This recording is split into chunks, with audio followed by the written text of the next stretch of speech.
executive presence, I'm going to share with you the number one mistake.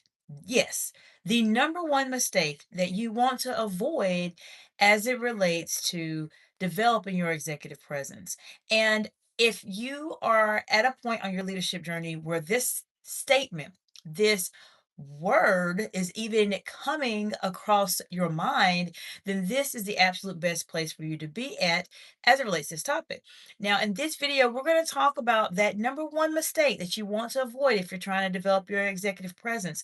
And you absolutely want to stay until the end of this video because I'm going to share with you over 20 years worth of expertise as it relates to developing an executive presence that will be information that you probably have not heard about in any other settings. Now, if you are new to me, welcome, welcome. And if you are one of my absolutely amazing subscribers, welcome back, friend. This channel heavily focuses in on advanced communication skills and strategies to help you be able to communicate more confidently and concisely under pressure. Whether you're a woman in leadership, a man in leadership, or someone that's thinking about leadership, I guarantee you that you're going to learn a lot of information here on this channel. If you are a woman in leadership and you need some additional support in terms of navigating some of those challenges that come up when you're trying to communicate under pressure, then feel free to reach out to me at xlikeexcellence.org. I want to say hello to Olive Juice 2024. Hello, Olive Juice. High five, friend. Good to see you again, as always. There's a couple things that come up as it relates to not making this mistake with your executive presence. Now, you want to make sure you do not do this.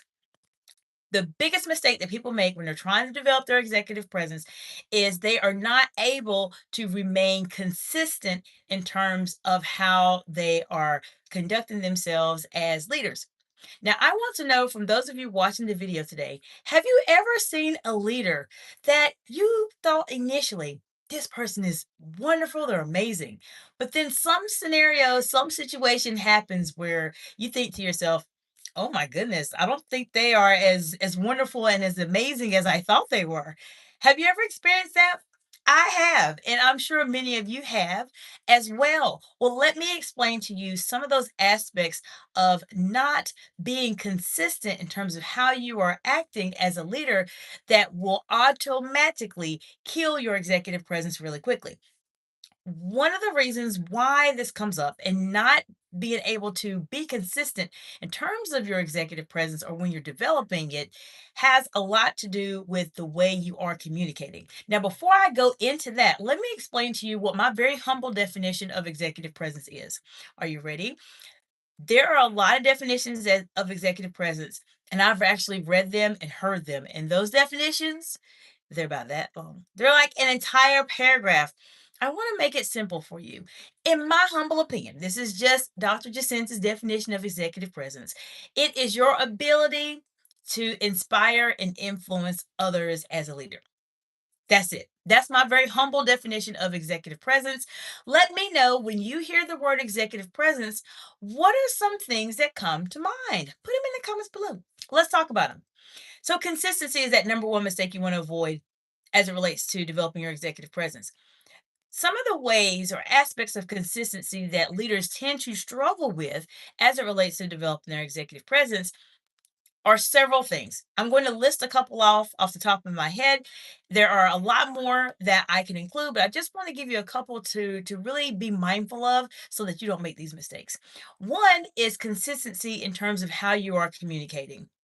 That means how you are communicating verbally, how you are communicating non-verbally, and how you are communicating in writing. People don't really talk about that. A lot of times when you hear executive presence, people think about, oh, I have to look a certain way and I have to speak a certain way and I have to act a certain way. But what about writing? How do you communicate in the written format? How do you communicate via text? How do you communicate via email?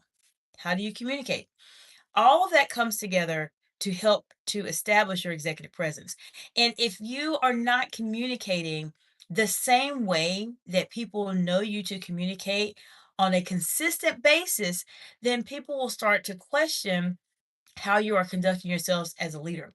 Many times when people are starting to develop trust in their leaders, there has to be an aspect of the relationship that is there that allows that person to feel safe that this individual that I am interacting with or I'm working with is going to be the same person all the time. Now, how many of you have been in a situation where you've worked with leaders and they were completely different people?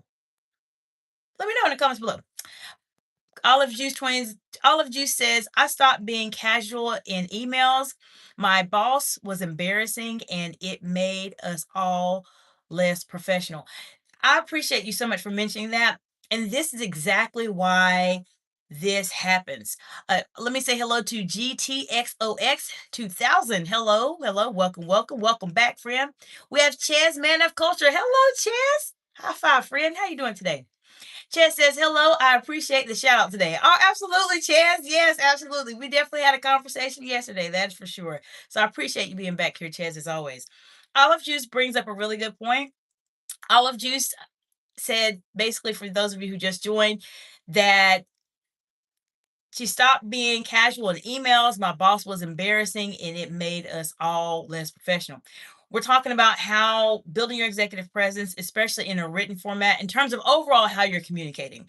When you communicate verbally, non-verbally, in a written format, you have to be consistent in terms of how you communicate in those settings because people will start to judge you depending on how unprofessional you're being. Now, Olive Juice, you what you mentioned, it happens so many times.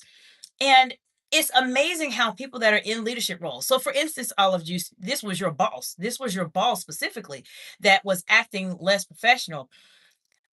Sometimes we wonder, well, why does this happen? I'm going to explain that to you. The reason why I mentioned that consistency is the number one mistake that will automatically hurt your executive presence is because, believe it or not, it is a lot harder. It is extremely hard for you to be the same consistent person all the time in terms of how you speak, how you conduct yourself, than it is to just simply act the way you feel like acting that day. How many of you have been in situations where you've had to be that really professional person while the room around you is acting completely ridiculous? I have. Olive Juice, I know you've probably been in those situations too, based on your message. So it takes a lot of energy. And this is something that people do not talk about as it relates to executive presence. There's a lot of information out there about executive presence. And most of the time it feels just so very academic in nature where it's almost as if there's some leadership model or it's broken down into some percentages and it makes the concept just feel very aloof, like we don't know what is it exactly. I hear people talk about it, but what is it? And I really want to make it to the point where this is something simple where you completely understand what it is through my lived experiences in terms of what happens. But it takes a lot of energy to do that. It's hard to be the same person because we all have days where we just feel like I'm over it and I don't really care about anything. Everybody has days like that. I have days like that also, but you have to still be that same leader that is on all the time. And many times people, when they're talking about their executive presence, they are not able to do that. It is hard for them to be on all the time in terms of this is how I'm communicating, this is how I'm speaking.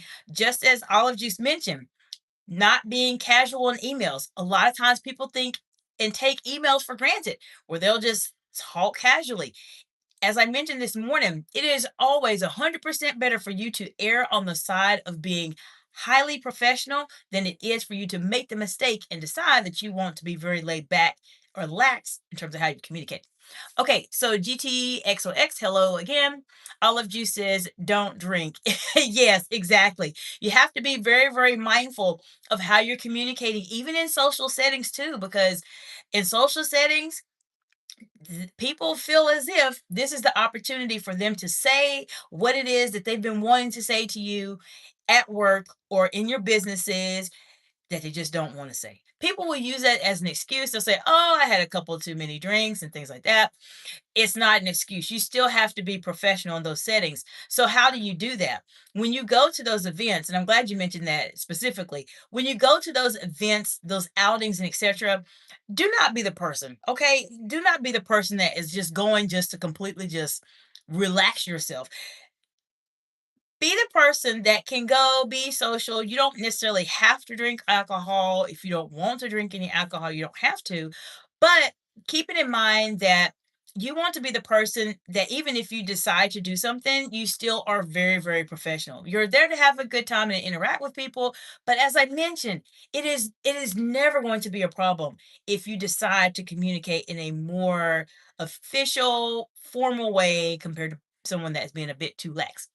Okay, Olive Juice says, stay chill but friendly at parties and conferences. Exactly. And a lot of times, Olive Juice, that is where the issues start at parties and conferences because you'll have people that maybe are not at your level. And when they are coming into those type of settings specifically, they are stressed out. Okay. They are stressed out. It is a really hard position that they're in. There's a lot that they're dealing with. And the minute that they have the opportunity to just relax, they need to relax. And I completely understand that.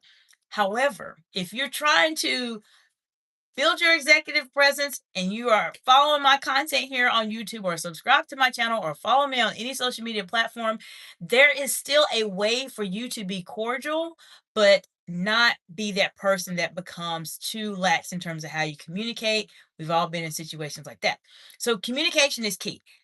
The number one mistake is consistency that I want you not to make as it relates to being able to have or develop your executive presence. And we just talked about the communication aspect of it.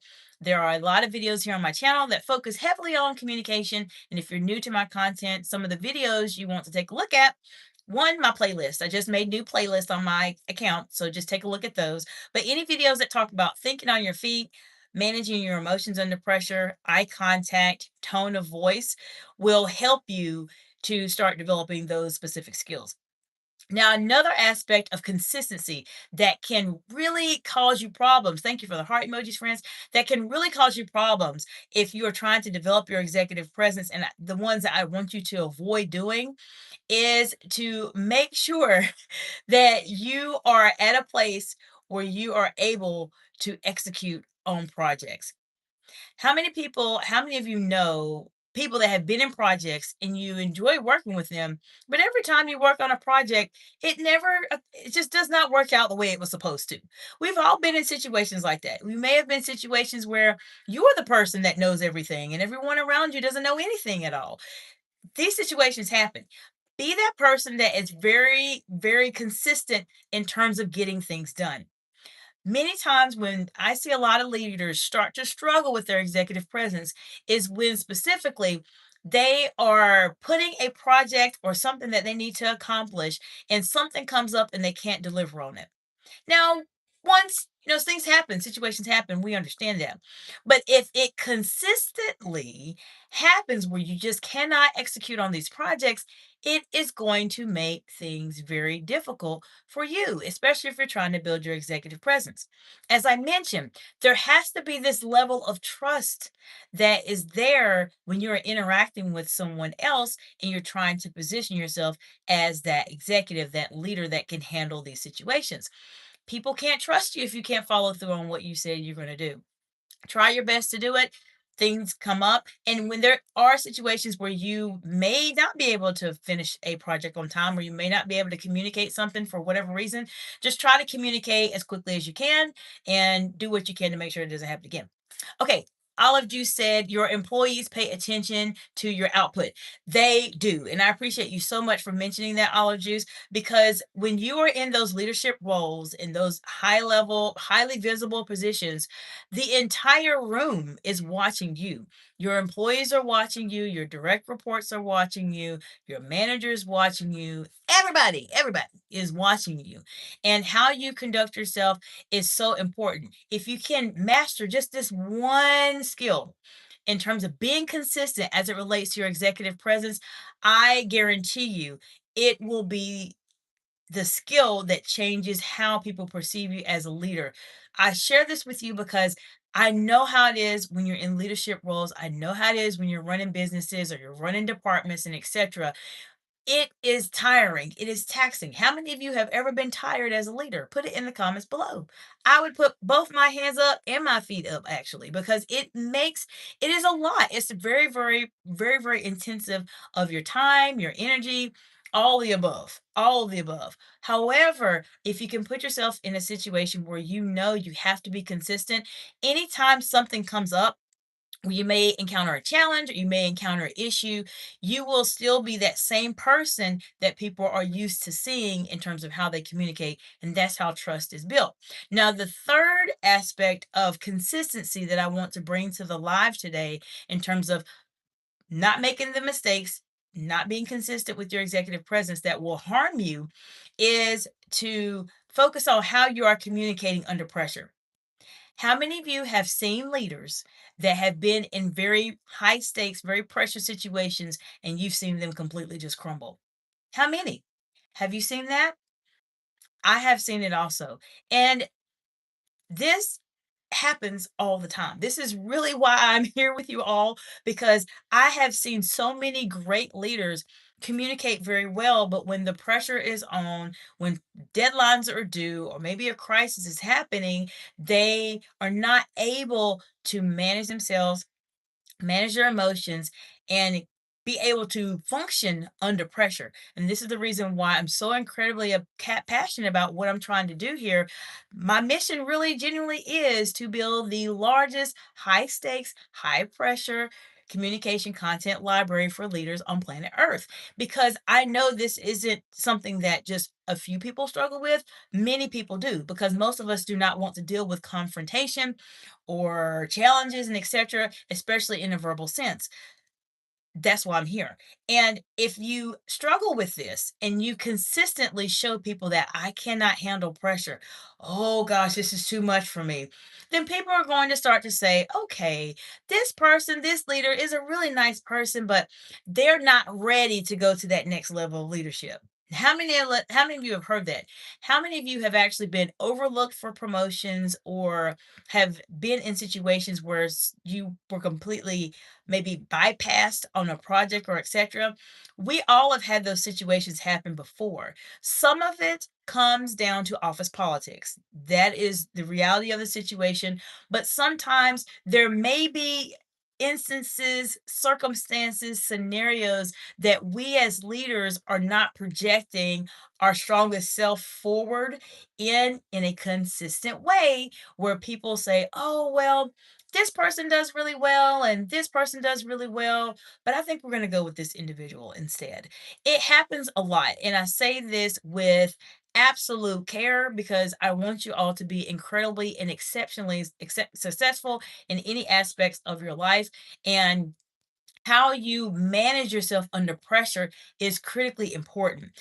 Those pressure moments, even though they may seem so stressful and so draining, you just don't know what to do, those moments will be the defining moments of your career, of your life. It's just a matter of how you start to see those situations play out. Every time when a leader comes under fire and there's a challenge that comes up, as hard as it is always a growth that occurs after those situations. Many people use the analogy of diamonds in terms of the process, the pressure that diamonds have to go through to be diamonds. And this is the same analogy that I would share with you as it relates to communicating under pressure as a leader. Being able to do this is a non-negotiable. Non-negotiable if you're trying to develop and enhance your executive presence. I mention this as a mistake because sometimes leaders cannot consistently be able to manage themselves under pressure, which is the reason why, if you can't, it will prevent you from having an executive presence. Now, this concept of being able to manage yourself under pressure, it's not something you just wake up with. You don't go to sleep one day and wake up and say, "Oh, great, I have it. I can manage any hard situation that comes up in my business, in my role, in my position, in my project, etc." It doesn't work that way. There's a certain amount of stamina that you have to build up to be able to manage yourself under pressure. And there is a certain amount of training or experience that you have to start to develop to manage yourself under pressure. We talk about this at length on this channel, because sometimes what happens when you're in those pressure situations, Many times we just blank and we just freeze. We don't know what to say. We don't know how to say it. We don't, our mind just is not at the state it needs to be to process the information for us to make a decision, which is one of the reasons why I'm very much of a huge component of making sure that you start to develop how you make decisions under pressure, knowing your triggers, as we talked about, gathering your data in those very under pressure like situations, making sure you have as much information as you can as quickly as you can so that you can put yourself in a situation where you can make the best decision with the information you had and be very decisive in it. This is so incredibly important. And you can only really build that stamina in a couple of ways. One, you have to be consistent. You have to consistently try to function or try to think in the same way, whether things are going really great or if things are going maybe not as well as you like for them to be, or you could be dealing with a crisis. So developing a decision making algorithm in terms of how do you process decisions will be helpful. If it's something that you're trying to work on, I have a couple videos here on my channel where we talk about making decisions under pressure, I believe are the titles. And I talk about a decision making algorithm specifically in those situations. So being able to make those decisions is very, very, very, very important. So finding that aspect out is one part of it. Another part of it, in terms of gaining that stamina, in terms of the consistency, because we already talked about that. But another part of it, it's something that people don't really talk about as much, and I'm actually going to leave that for this in just a moment. But being able to have your own experiences. So you as an individual, as a leader, being in those hot seat moments where you are able to either articulate your concerns or show your value or defend yourself is going to help you start to build that stamina too. It will help you to build that stamina to where when those pressure situations come up, your body remembers like, okay, I remember how I need to handle this. I remember how I need to handle this. Now, the third way I want to share with you in terms of developing how you can start building that stamina to be able to manage yourself and control yourself when you're under pressure is something that I am doing exclusively in my high stakes communication intensive. And that is called pressure test. So, specifically, if you are being consistent, okay, you're being consistent, you're trying to be consistent in the same way you're communicating all the time and you are starting to develop some experiences, sometimes your experiences may not be enough for what you're going to face in the future. Now, I want to know from some of you if you've ever been in a hard situation that's been really challenging. What happened? How did it work out for you? And is there any information that you want to share with the audience in terms of how they can navigate themselves in high pressure situations? Put it in the comments below so we can share it with everybody else. As I was mentioning, having those experiences may be great, but sometimes you need that extra level from someone that has really been in hard situations to help you start to prepare. So, in my high stakes communication intensive, one of the things that I do with my clients is the pressure test. Basically, we are going to create a simulated type of conversation environment where I can start to help you be able to think faster and be able to manage yourself under pressure by providing challenging scenarios to come up.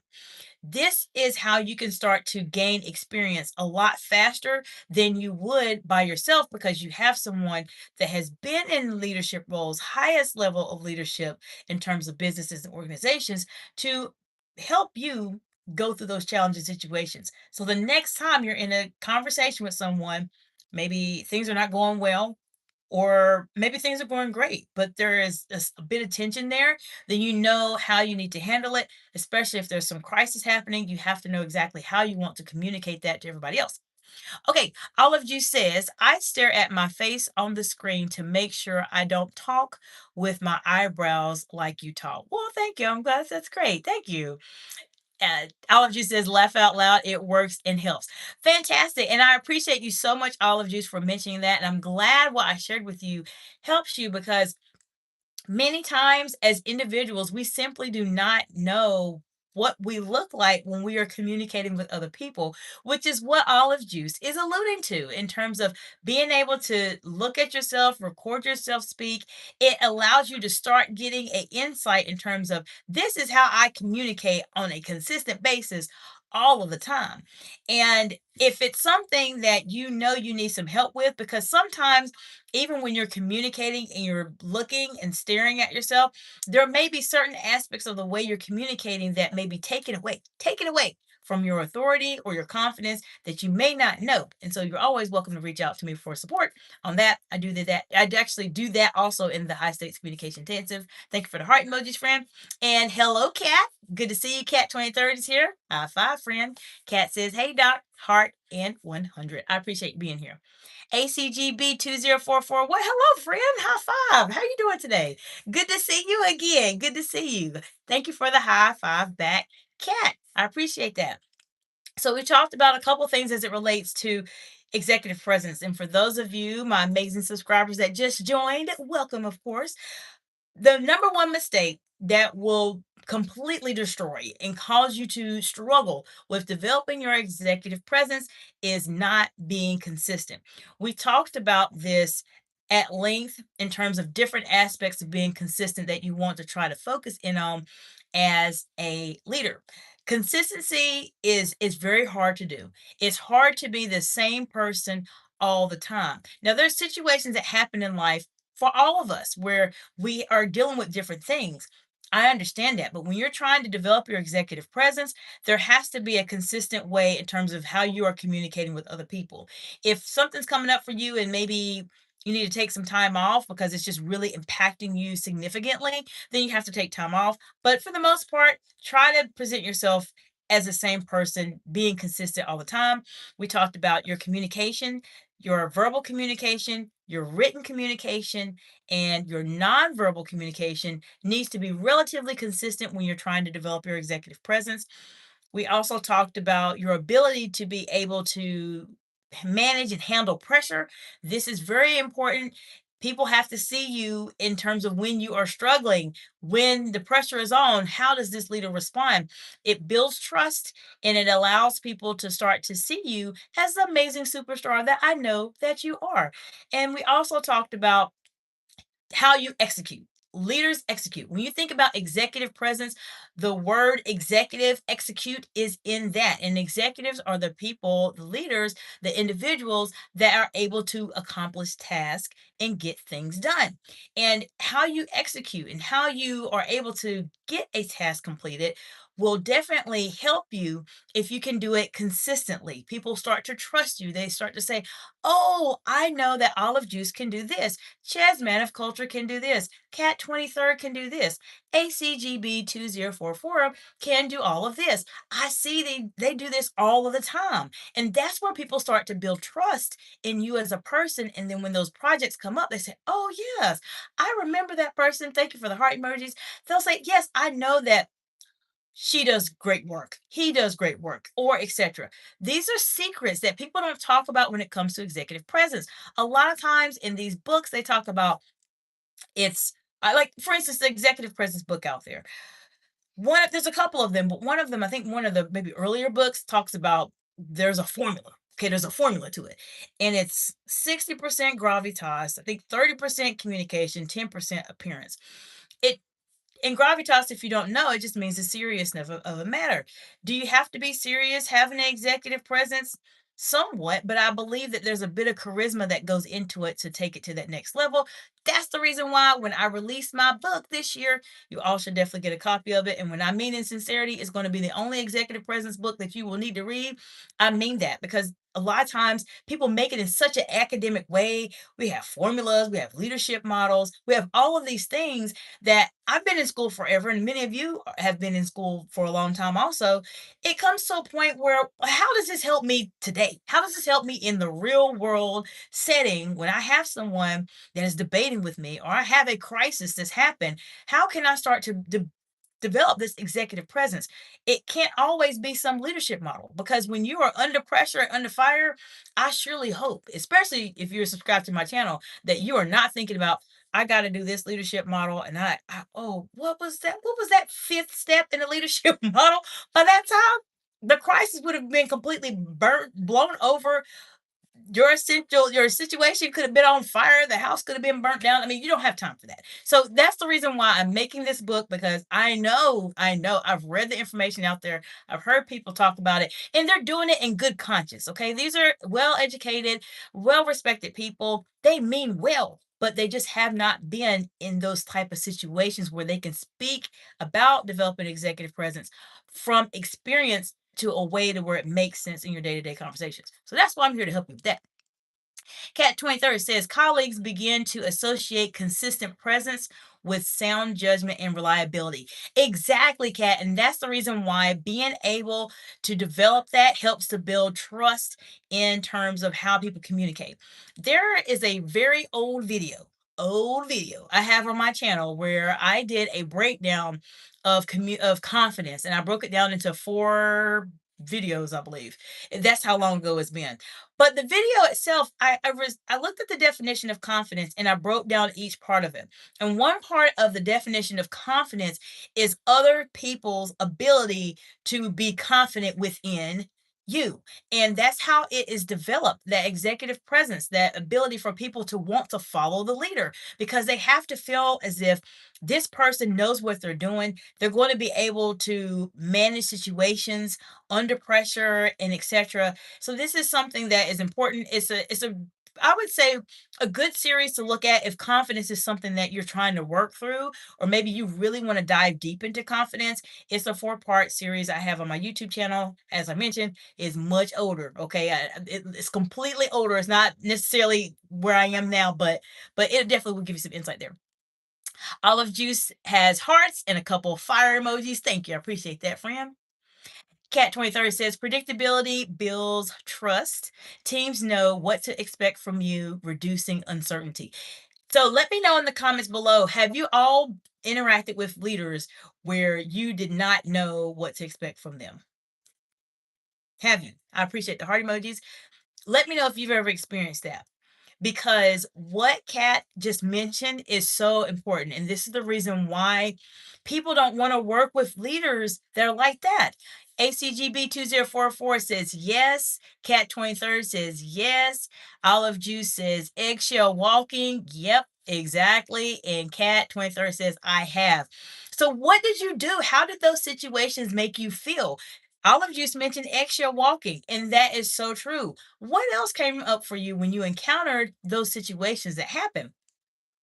The reason why this is a huge deal, and a lot of times, as I mentioned, people aren't talking about this when it comes to developing your executive presence. People have to know who they're working with. We all have days, but nobody wants to go to work. Okay, we don't want to go to work or go to your businesses or interact with your peers or people you're working with or etc. and feel like you're going to meet Dr. Jekyll and Mr. Hyde. Who wants to do that? No one does. We want to know who it is we're working with, and developing that sense of consistency will help you to navigate those situations so that when they come up, your team, they know, as Kat mentioned, they know exactly what to expect. When you have those situations where it could be a Dr. Jekyll, Mr. Hyde, it makes it very difficult for the team to know who they're working with. And oftentimes, privately, what happens with those team members is they will speak to each other or they'll speak to other people and say, I just don't know who I'm dealing with today. Has it happened to you all? Obviously, it has. People feel that way. They literally feel as if I don't know who I'm talking to today. Am I talking to the happy person or am I talking to the angry person?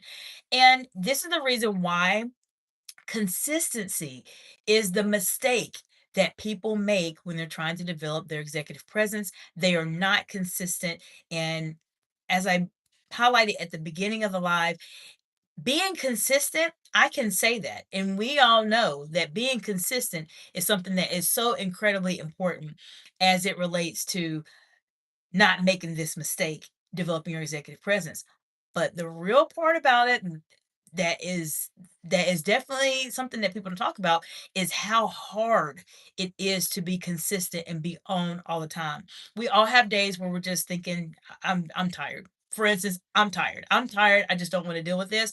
But taking that extra time to be consistent, believe it or not, it takes a lot of energy out of you. And this is the reason why, for instance, for olive juice, when olive juice mentioned about the balls and how they were not professional, your balls just got tired. They simply became tired, and their stamina was not there to be consistent when it needed to be at all times. I know it's hard, and I know some people may say, no, no, no, you can't be the same person all the time. That's true. We all go through things, but there is a way. If you're trying to really be that exceptional person, I know everyone watching this live is already exceptional individuals. So if you're trying to be that exceptional leader that is making a difference in the world, that has this big dream, this big vision that you're going to do and lead other people, this is just something you have to do. This is a non-negotiable. This may not be for everybody. This may, if you're an average leader, this may rub you a little bit. It may rub you the wrong way, and I don't mean to do that, but this is just the way that it is. There has to be a certain way that you conduct yourself, and that is when you start to build an executive presence, and that's when you start to build true influence. Okay, Cat 2030 says uncertainty in leadership often arises when external pressures, shifting priorities, or crises force leaders to make decisions without complete information. These moments test a leader's composure. Very, very, very great insight, Cat, as always. And that is something definitely to keep in mind, because when you are in those leadership roles, you have to gain as much information as you can. And you're right. There's some times where you just don't have everything. But the way that I've done it, because I've been in those situations, thank you for the heart emojis, friends. I've been in those hot seat leadership situations where I gathered as much data as I could and I still didn't have everything that I needed. But guess what? I had to make a decision now. I have to make a decision quickly because I'm responsible for a lot of people. And you just have to talk to your team. Thank you so much for the heart emojis. You have to let everyone know, based on the information that I have, this is going to be the best course of action for now. However, this could change if more information comes into play or I'm provided with more information, but this is what we're going to do for the time being. At least when they're in this situation, you have done your part, you've done your due diligence, you've vetted as much as you can, but you're letting your team know, I don't have everything that I need. This is what I have. This is what we're going to do. We will readjust and change very quickly if we need to, depending on the information that comes in. But a lot of times leaders, they do struggle with this, and that managing your emotions under pressure, communicating confidently and concisely under pressure. I know that's the tagline for my business, but I mean this in all sincerity because, Kat, you bring up something that makes it very hard for leaders to do. And a lot of it comes down to training, knowing how do you do this, being in those very, I would say, very supportive environments, especially if you're working with an executive coaching consultant like myself, being in a supportive environment where someone is there to push you so that the next time you're on media, maybe you're on the news, maybe you are on camera for something specifically, that you are not that person that looks like you have no idea what you're saying in front of a group of people. That's why it's so important to really partner with somebody to get the support that you need so that you are at that place and you're already ready when those situations come up. ACGB 2044 says some executives bring their personal issues into the office. Yes, they do, ACGB. Thank you for highlighting that. I have learned how to pivot around her. It helps that we don't sit in the same area. ACGB, wonderful insight. And let's talk about that because this goes around to a topic, and I was very close to putting this in the title for the live today about boundaries because I know that is a big topic for the audience. That's one of the times where I had the most growth on my channel was about boundaries. But what people struggle with, and this is the same, comes down to consistency. It all comes down to consistency. So, for instance, when people have personal issues that go on and they bring them into the office, sometimes there's a lot that they're dealing with. Obviously, if it's personal issues, and they may just not have a person that they can speak to and talk to and have that conversation with, and they feel like they have to talk to ACGB 2044 about their personal issues, and they act in a certain type of way. These individuals have not fully grasped what it means to develop your boundaries. And boundaries is something that is so critically important, especially when you're developing your executive presence. That's not necessarily what I was going to focus on for today's video, but this is just a bonus for those of you watching. But developing your boundaries is a part of developing your executive presence. There has to be this certain aspect of elusiveness about you, not to the point where you are hiding information, but there has to be an aspect of you that people start to feel that, you know what, there is a invisible boundary around ACGB 2044. And I don't know what it is, but I know I probably don't need to say that to her. Probably don't need to say that to Chaz or to Kat or to all of you. I know I probably don't need to say these things to them. Why? Because that is what executive presence is about. It's not only the physical aspect in terms of your communication, how you speak, and etc., but all of that comes together to build this invisible boundary that people they may not see it, but they feel it. I've had situations where I've interacted with people, and I tend to communicate very formally, as many of you probably already know, in different type of settings. Every time people would be very mindful of how they communicated with me. Sometimes people may say things that are a bit more lax, and when I do not respond back in a lax way, that is that one time or that indicator where they understand, oh, I probably don't need to talk to Dr. Jacinta like that. I'm gonna go over here to talk to somebody else like that. And those are ways to develop your executive presence. Not being able to control your boundaries, not being able to manage your emotions under pressure is a definite aspect of leadership that, like you mentioned, ACGB 2044, that people really struggle with as it relates to leaders. And I would say that person definitely needs to reach out to me because it's something you have to work with. We've all been through struggles, right? How many of you have been through challenging situations where you know personally you were dealing with fires and buildings that have been burnt down and all kinds of things, but you've still had to go and be that same person anyways? Thank you for the heart emojis. I personally have, and when I get things going with my next channel that I alluded to you all that I'm going to be doing here very soon, once I get a couple things legally figured out, you will probably learn about what happened, but I have not let any of that impact me to be present and be fully present for my audience and be here for you.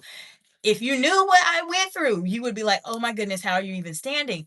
But that's the difference. You have to be able to set those boundaries and still be consistent and be that person. So ACGB, hopefully she gets that taken care of. But ultimately, as you mentioned, you're in a different place, so you don't have to be with them. Cat 23 says leaders are expected to act decisively when even when strategy or market conditions are changing daily. Yes, that is correct. Ambiguity ambiguity can cause hesitation or paralysis if not managed. Exactly. And that's the reason why you want to get as much data as you can, because you want to make those decisions. Ambiguity is the biggest liability. It will completely cause you to lose out on an opportunity to be that leader, to support your team, to be able to manage yourself under pressure. It's tough. So I appreciate you so much for mentioning that, Kat. And yes, leaders are expected to be decisive. And one of the things we talked about, it was either last night or this morning, but if these things that we're discussing, all of us here on the live, all these amazing subscribers on the live today, all of these things that we're discussing, if it makes you feel like, oh gosh, that's kind of hard, this is what leadership is about.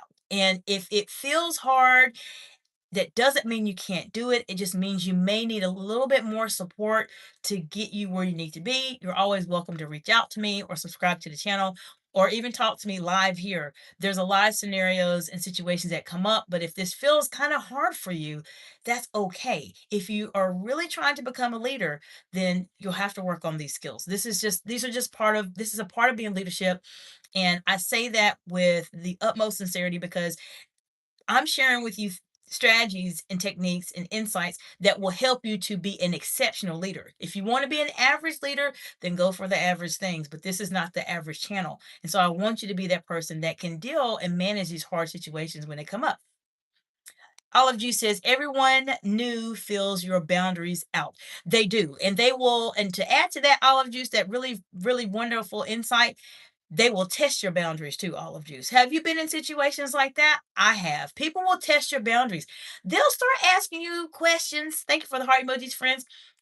They're starting in little subtle ways, right? Little subtle ways. This is why when we were talking earlier about knowing your triggers, you have to know them, because if not, they may catch you off guard and it's a trigger for you. And you said, oh gosh, that's a trigger. And you start talking about things that you probably shouldn't. And then now they have that information. Sometimes when you're in new roles, or people are interacting with you and you haven't interacted with you previously, they'll ask you, those little personal questions. Where do you live? How old are you? What do you do for fun? What do you do on the weekends? How many kids do you have? All those type of things that you may not feel comfortable sharing. That's why you need to know your triggers. You have to know those topics that come up that you are not comfortable discussing, that are your own internal boundaries that you need to develop, so that when someone asks you something like that, then you can easily deflect. You can answer a small part of it, because you don't want to come across as a person that's just rude and says, no, I'm not answering that. This is not a congressional hearing. This is just a conversation. You may want to mention something very, very, very, very small, I would say, in terms of, I answered your question, but what about this project? Tell me about you. I do that all the time. Please take my secrets that I do all the time. When I'm in situations like that, I will still answer the question. They may ask me something specifically, but I will deflect it like that very, very quick, within a blink of an eye. And then they will not even know that I deflected it, because most of the time they haven't been trained to communicate at that next level. ACGB2044 says exactly 100. I agree. Olive Juice says you're very good staying professional with trolls. It's nice to see how well you pivot their nonsense. Well, Olive Juice, thank you, friend. I appreciate that.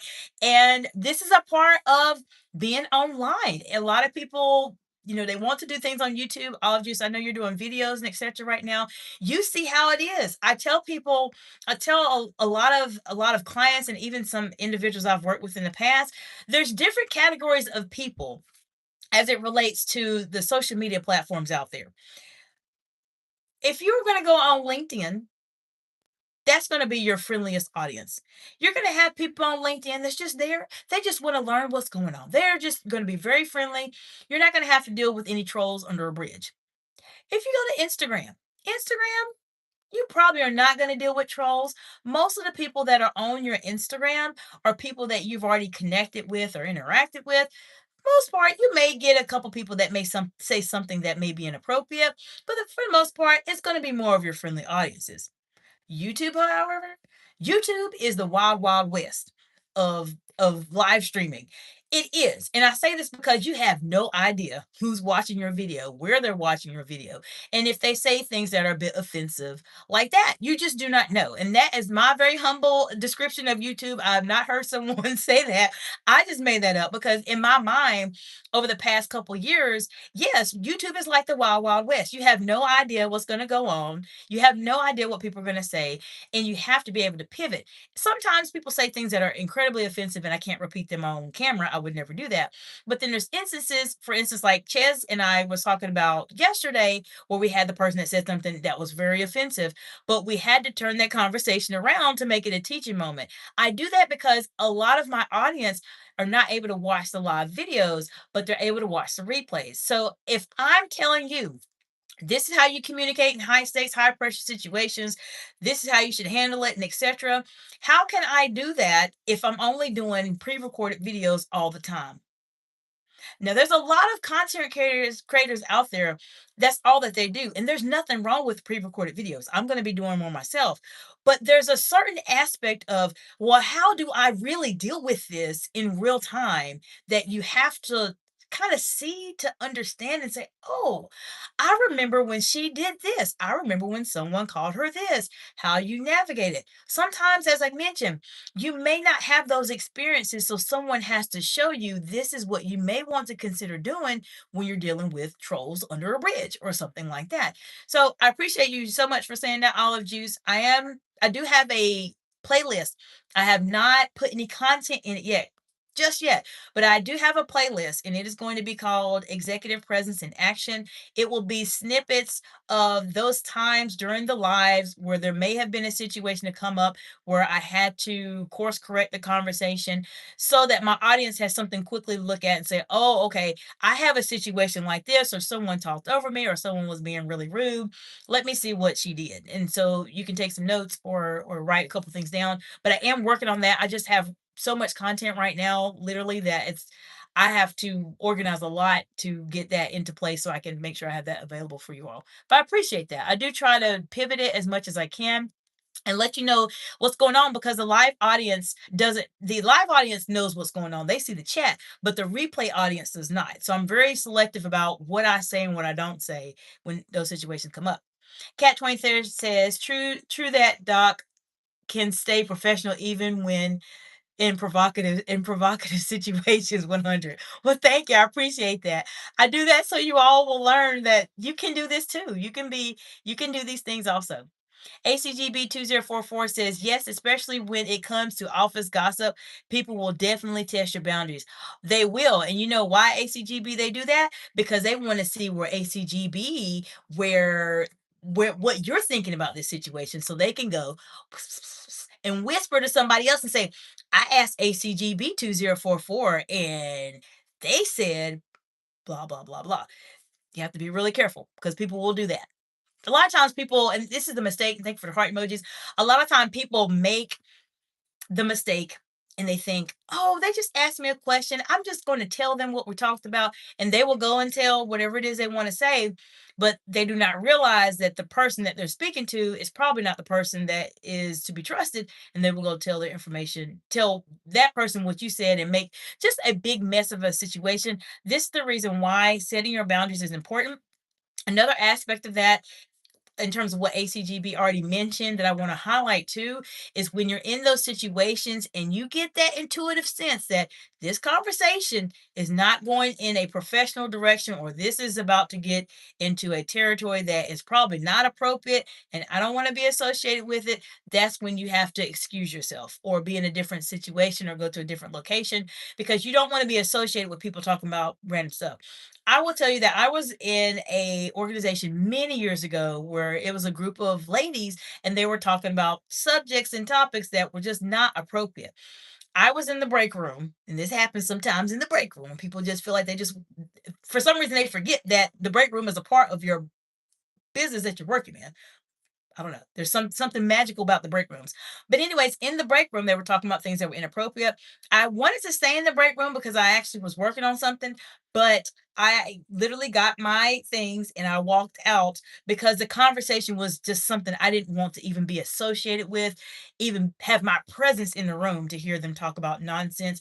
And for those people to sit there and think that it's okay to talk about this kind of things with me around, I just left. So I understand that. You have to be very, very, very, very careful. ACGB 2044 says, trying to figure you out once they learn that I'm a private person, they back off quick. Exactly. And I want to really congratulate you for that because this is hard for people to do. Cat 23 says, invitations to gossip, overshare, or join cliques can test whether you'll maintain professionalism. Yes, and a lot of people, they can't do it. They can't do it. They get into the situation where they just want to be friendly with everyone. Sometimes we want to just develop rapport as individuals, as women in leadership, as men in leadership, and we feel like we have to overshare for people to like us. They have to have people to like us. It's not necessarily a popularity contest. You can still be likable, but still be professional. And many people are not able to clearly define those lines. They start to become very blurred and they just overshare, as Kat mentioned. And that is where the boundaries become crossed. People feel like they can communicate with you in this way because you told them this about yourself. And then the moment when you try to retract, and maybe you know you're going to go for a promotion or you're going to be in a more highly visible role, then people say, oh, wait, she's acting different. He's acting different. That is exactly what happens. I've worked with a lot of my clients that have been in situations like that. And I share this with you all because I don't want you all to make these mistakes that people make sometimes. It is I want to say almost 100 times harder for you to regain your executive presence once it's been lost. It is much easier, even though there's a lot of energy that goes into it, a lot of thought, a lot of consistency that goes into it, but it's so much easier if you just maintain that all of the time than having to go backwards. Because then you go through that period where people are angry with you, they're mad at you, they don't know what's going on. Why are you acting differently? Why is she acting differently? Why is he acting differently? It makes it very, very, very, very difficult. And sometimes they can't regain their executive presence back.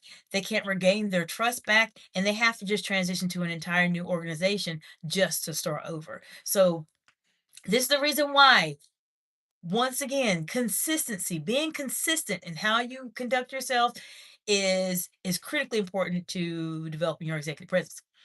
Okay, Olive Juice says YouTube Live is my final frontier for my brand.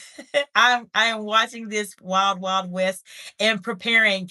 Absolutely. Well, I'm looking forward to hearing more about all the things you're up to, Olive Juice. I appreciate you being here, friend. And yes, it is like the final frontier. It is. You have to kind of be ready for whatever and just know the tools that you have if you decide to live stream. If you do things in a pre-recorded format, it's a bit easier to navigate because on the back end, YouTube has things set up, or you can set it up to where if there's comments that are potentially, it's called potentially inappropriate or potentially offensive or etc., YouTube will flag those.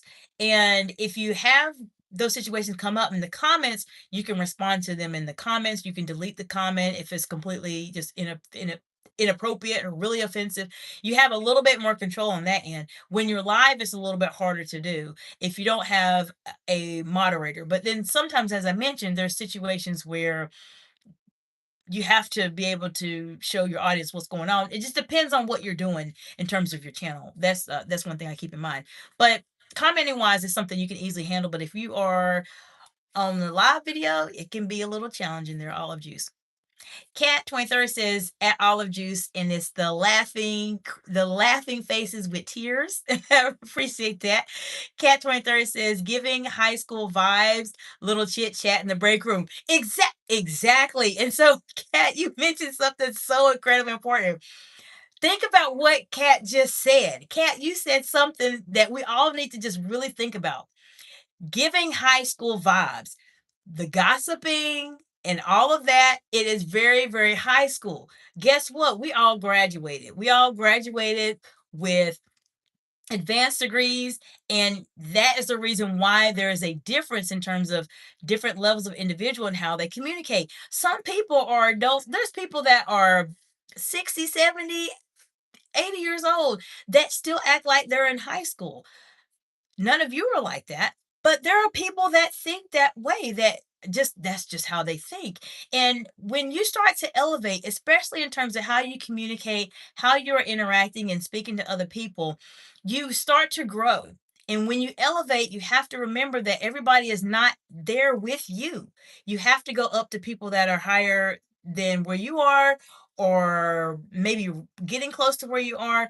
It's just something to keep in mind, and I encourage you all to think about that because I know many of you are going to do some amazing things.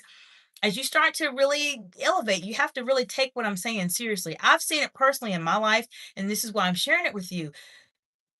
You'll have to center yourself around people who either communicate at a higher level than you do, and you'll have to start getting yourself exposed to different networks of people that are like-minded in terms of what you're trying to do, or that maybe even doing better than what you're doing. That's how you truly start to grow. Many people make that mistake and they don't do that. I don't want you all to do it. I know you're here, you're on the channel, and you're watching the live or watching the replay. There's a reason you're subscribed to the channel, because this is not the average channel on YouTube. I'm really here to help you really communicate at an exceptional level compared to everybody else. With that comes a different way of communicating, and that is why those high school vibes, as Kat mentioned, are essentially way below the level you're at, and that means you're not in the right circles. So if you have all that high school vibes in any aspect of your life, take some time. I'm not telling you to just leave those people alone, but you have to really think about it. where am I going right now? Do I still need this? I have situations like that personally, and I don't necessarily communicate with those individuals as often as I would, let's say, my friend Anna, that was on our live yesterday. Okay, so Chaz Man of Culture says, I'm a little left behind because my Wi-Fi failed. I'll just watch it back. Okay, sure, no problem, Chaz. And anything I can do to answer any questions for you, let me know. We had a really good dialogue about people speaking in different situations. Some of it will definitely will resonate for you because I know you're in that situation, Chaz, where you're managing different projects. You're at a higher level than your peers, and you know you can handle more. So absolutely, anything else? We just had a bit of dialogue back and forth between Olive Juice, Cat 23rd, and ACGB 2044 that we were just talking about. And if you have any questions at all, Chaz, Man of Culture, let me know. I'm here to support you, friend. Cat 23rd says, it was easy for me to get this point because I graduated high school. Exactly. Exactly. Cat 23rd says, and I had friends in high school who were like that. So I ditched them. Well, thank you for the heart emojis. And that is a very, very, very good insight because you have to make that determination. Those people, and there's nothing wrong with them. It's just some of us just function at different levels. People talk about that all the time. When you interact with people that are multimillionaires and billionaires and you have conversations with them, you start to understand that they think differently. I know when I was having a conversation with a multimillionaire, he thought differently. He just really, there's a different way that you think. And knowing that is very, very important, especially when you're trying to advance in your career, which many of you are. So you have to make sure you have really those right people in place that are going to support your growth, not stunt your growth. I can't tell you how many times I had conversations with people and I mentioned that I'm working on a YouTube channel, I'm starting a business, and they would look at me and say, well, why would you do that? Like, that's too much. That's too much work. I just sit at home and watch Netflix. That's fine, but there are some of us out there that are just called to do something really big in the world. And there's nothing wrong with the people that maybe feel as if they just want to chill and watch Netflix. Nothing's wrong with Netflix, by the way. But sometimes when you know you have something inside of you, you have a special calling, you have something that makes you great, and you know it's there, you will do things that what people will say that you are crazy. I know Grant Cardone talks about this quite a bit. I listen to some of his content, and he says this quite a bit. He says, people will think you're crazy. People will think you're crazy when you have these big visions, these big goals, these big things you're trying to do in your life. That's doesn't mean you're crazy. It just means you're just a big thinker. And so, yes, that is something that that you have to do. You have to be mindful of who you hang around. Ology says, don't share any info you don't want everyone to know. Absolutely, Olive Juice. That is a very powerful insight because I've heard situations and I've been on the back end as a executive, as a leader, where people felt the need to have a conversation or say something specifically about themselves, and it comes back to really cause them problems. And you have to be careful that you do not give people leverage that they can use against you. Even if you have the worst situation going on, and you have the hardest situation going on in your life, don't do it. Like, do not spread your personal business if it is not necessary for you to do so. Even if it's necessary, you're speaking to a leader or something along those lines, you still have to be mindful and careful about what you need to say. If you ever encounter a situation like that, let me know. I will help you find out what you need to say for sure. Olive Juice says, I got excited when they thought I was crazy, and it unfolds when you get brave. Exactly. That's such a good point. It really does. And people will think you're crazy. I know many of you, as I mentioned, average people are not watching this content. People that watch this content are people that are very, very exceptional. They're trying to grow, they're trying to advance how they communicate. These are truly the exceptional leaders that we need in the world today. And we just don't communicate the way that everybody else does. We don't think the way that everybody else does, which is the reason why it's important to have a community where you're starting to grow and develop. Chaz Culture mentioned a question specifically about finance management yesterday. So we're growing together as a group. And if there's any insights that you all have that will help elevate the group as a whole, feel free to put it on the communities tab. I welcome anything that will help us all to grow together professionally. And if I learn anything outside of communication and finance and etc., I'll be happy to share it with you. We're growing so fast. We're almost at that huge YouTube milestone of 1,000 subscribers. I am completely not surprised, but I'm just really blessed and excited that I'm almost at this big milestone. It's not easy to get 1,000 subscribers on YouTube. It's not like LinkedIn. It's not like Instagram. It's not like Facebook. No, this is completely different. And I know the community is going to grow more, and the more people we can impact and can help to grow, even outside of communication, because that's a huge part of being able to be that person that can communicate in those high stakes, high pressure situations. It helps everybody to grow. It helps other generations to grow, and so that's what we need to do to support each other.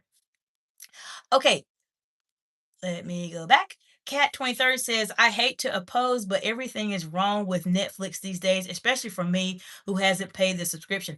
I haven't used Netflix in I have to say years. I haven't used it in years. I just haven't used it.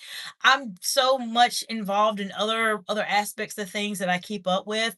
I don't have time for it, but I know a lot of people do. I know there's a lot of talk about Netflix. I know there's different series and etc. But understand, and Kat, there's nothing wrong with that, because if you're not spending all your time on Netflix, then you're obviously spending time in college, of course, getting that where it needs to be.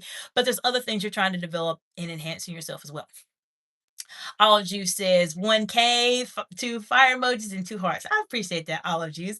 Yes, it's very, very close. So if you have any colleagues or friends of yours that really would benefit from watching the content, and maybe they're trying to grow and they're trying to develop in terms of how they're communicating, and maybe they freeze when they speak to a group of people, or maybe they freeze in a conversation, or they can't think on their feet, or they just go blank, or they're trying to earn more income, they're in the interview process or etc., feel free to share that information. Kat, I appreciate you sharing the content with your friend that joined the live. It's been a little while ago, so I appreciate you letting him know about the channel here, but I appreciate you all so much to grow the channel as well. It definitely will grow to a lot more individuals.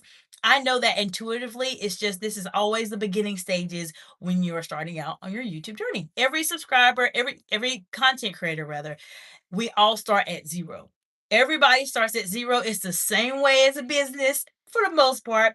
Most of us start at zero and we have to work our way up.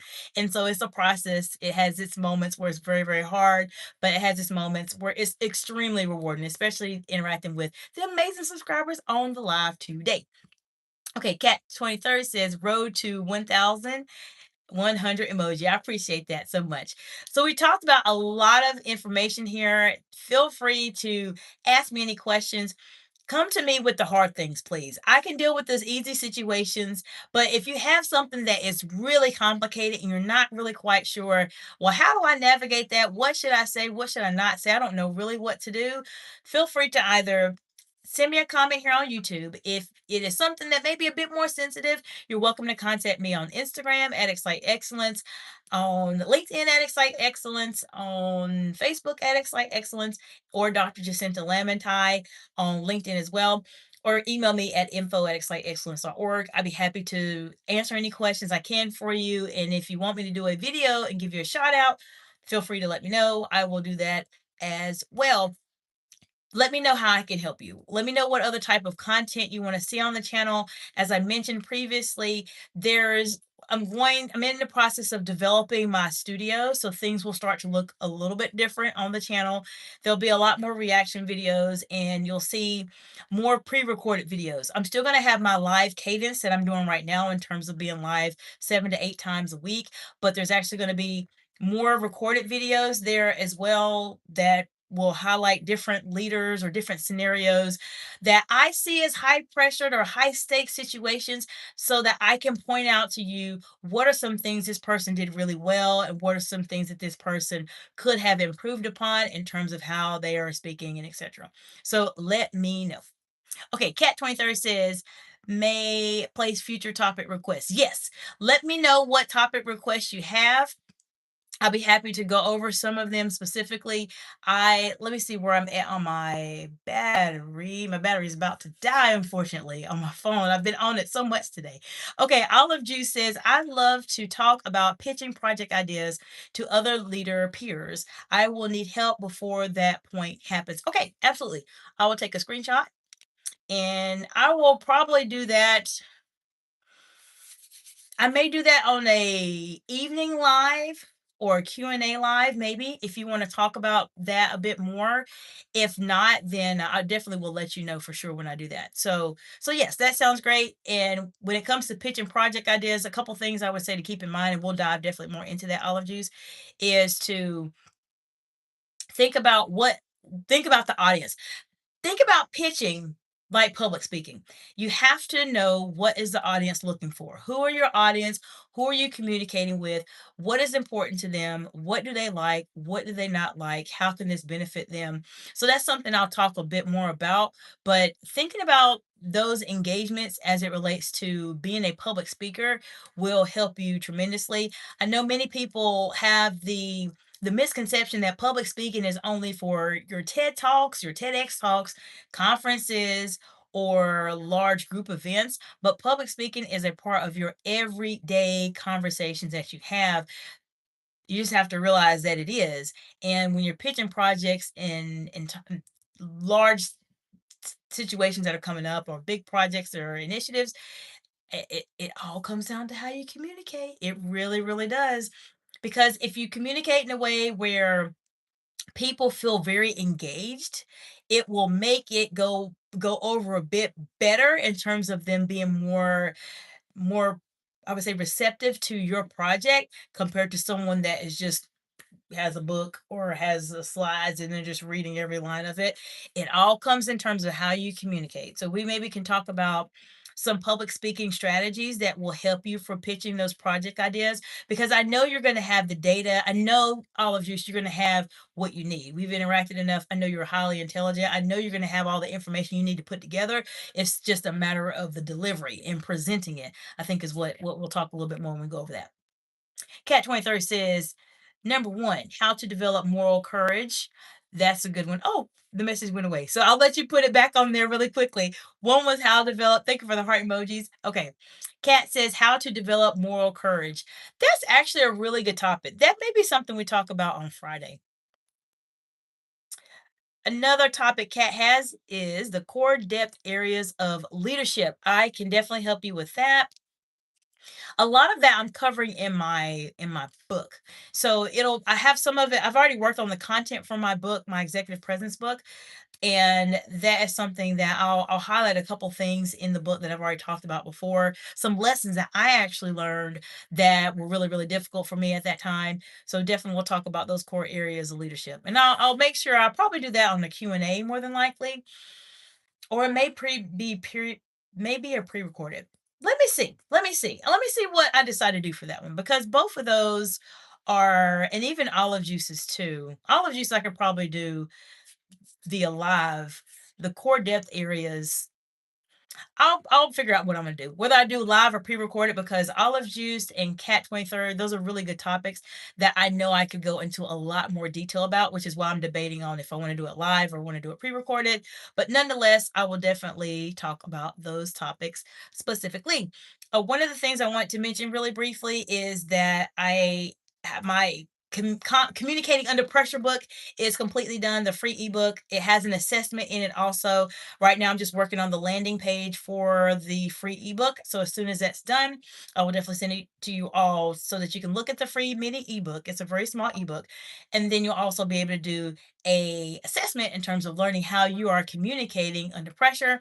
I have a second YouTube channel that I'm going to be starting here very soon since I'm getting very close to 1,000 subscribers here on this channel. That channel is going to be completely different than this channel. Many of you know I have a vehicle that I am having to bring back to life, so to speak.